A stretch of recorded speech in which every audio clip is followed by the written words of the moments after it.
Welcome back, guys, to Tabletop Vibes. Today we are reviewing Gempire by Gem Games. Yeah.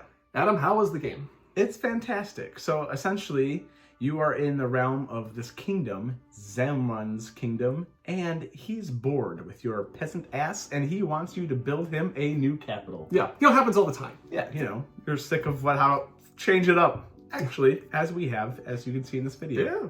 I was bored of my kingdom. But yeah, it plays really well. Yep, and absolutely. it's kind of like a hidden bidding game and resource gathering, as well as kind of simultaneous play. Has a lot of cool mechanics, all kind of working together to make Gempire. Exactly. So to start off, you get some initial resources to start the game. There's two different main resources. There's science and production. Yes. And to start off the game, you kind of have three different actions that you can do. Yeah. You roll some dice that reveal some resources, the same type of resources. You can take those resources. You can bid for available buildings on the board to be collected. There's always three buildings that are out, Always A, three. B, and C. Yeah. And one revealed for the next one. Yes, you can see what's coming next. Or you can upgrade your palace/city that you're constructing. Yeah. Okay. Now the neat little thing about this game is that everything initially is hidden. So your choices are completely hidden. What you're going to take, how much you're going to bid, what resources you're going to take, and then you reveal it simultaneously, and then depending on what route you go, you resolve each of those subsets. And so the crazy part too is you don't have a lot of resources. Not It's to start very with. limited. You get 5.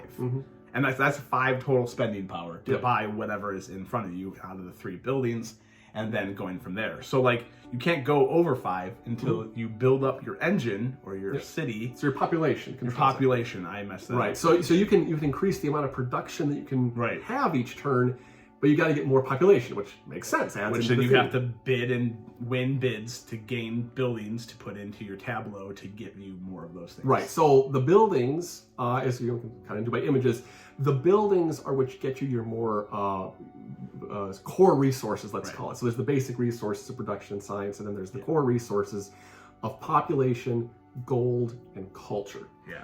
And the idea is that for every 10 of each of those you get a gem.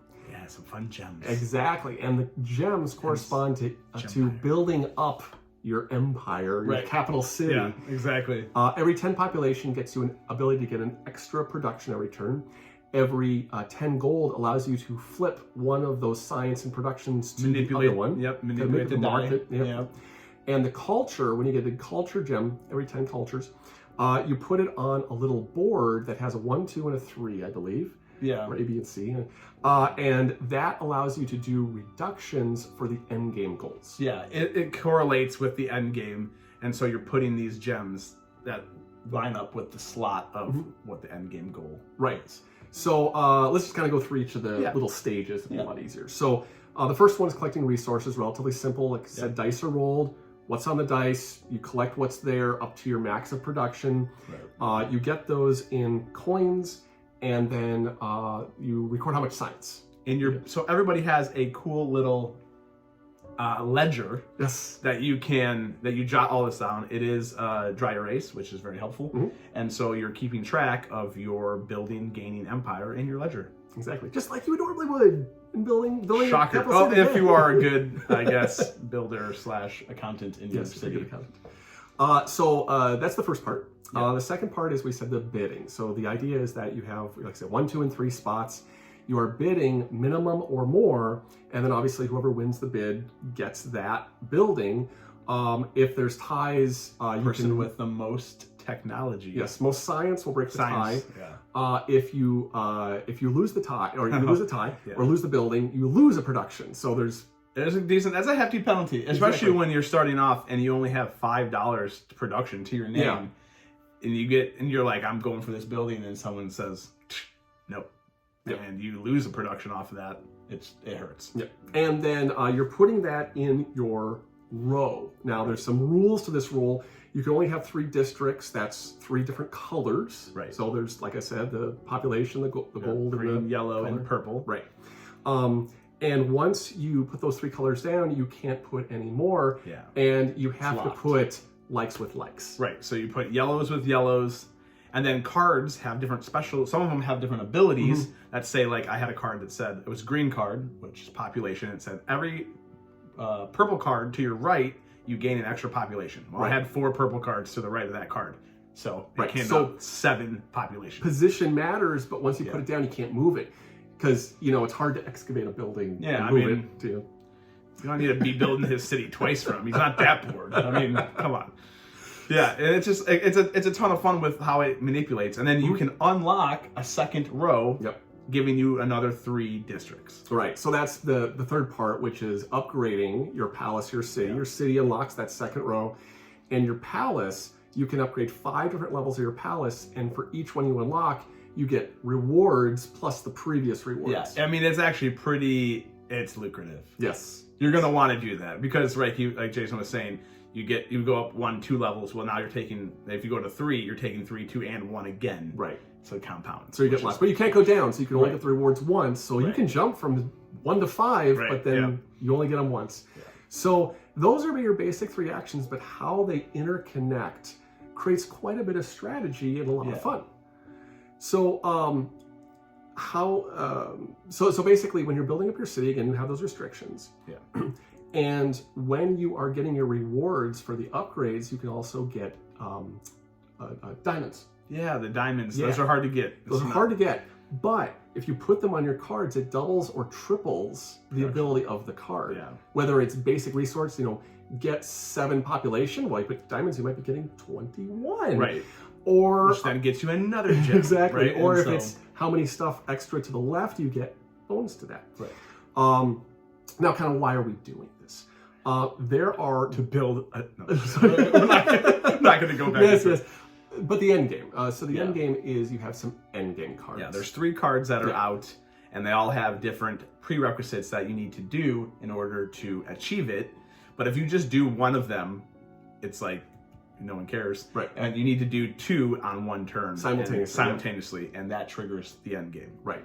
And in order to help you with that, we have those cultural gems, and those help reduce the cost dictated in the thing. So maybe 1 gem reduces something, or every 2 gems reduces something. Yeah. When we were playing, Jason went for population because that's a smart move, and I was like, ooh, purple, and I decided to go culture.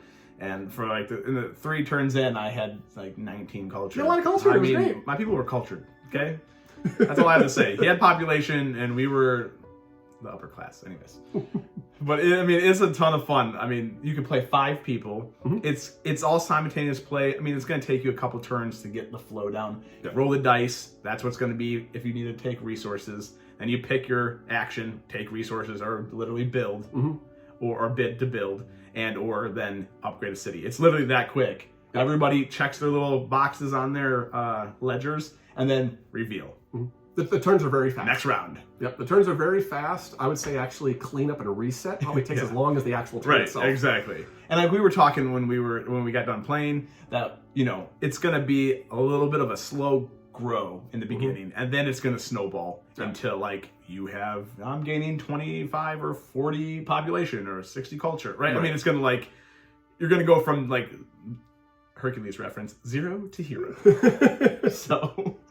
Yeah, I mean, it's a blast. Yeah, and I would say, definitely get it at that, 4 or 5 level is really going to add to it, because you're going to get that manipulation of different people doing, and people want to do the same thing and they can't, and that's going to add to the fun. And a little bit take that. Exactly. I would say from a complexity standpoint, this is probably a step above your Ticket to Ride and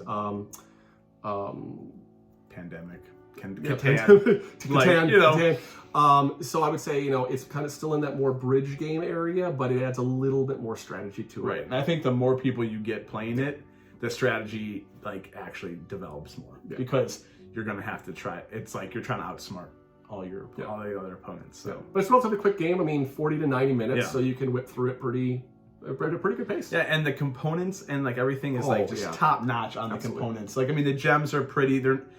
It's like the cards are nice. Mm-hmm. Like the insert, like just everything. They also have a dice roller holder. Yes. I love a good packaging. I mean, it's always a great thing. Everything fits nicely. There's slots for everything.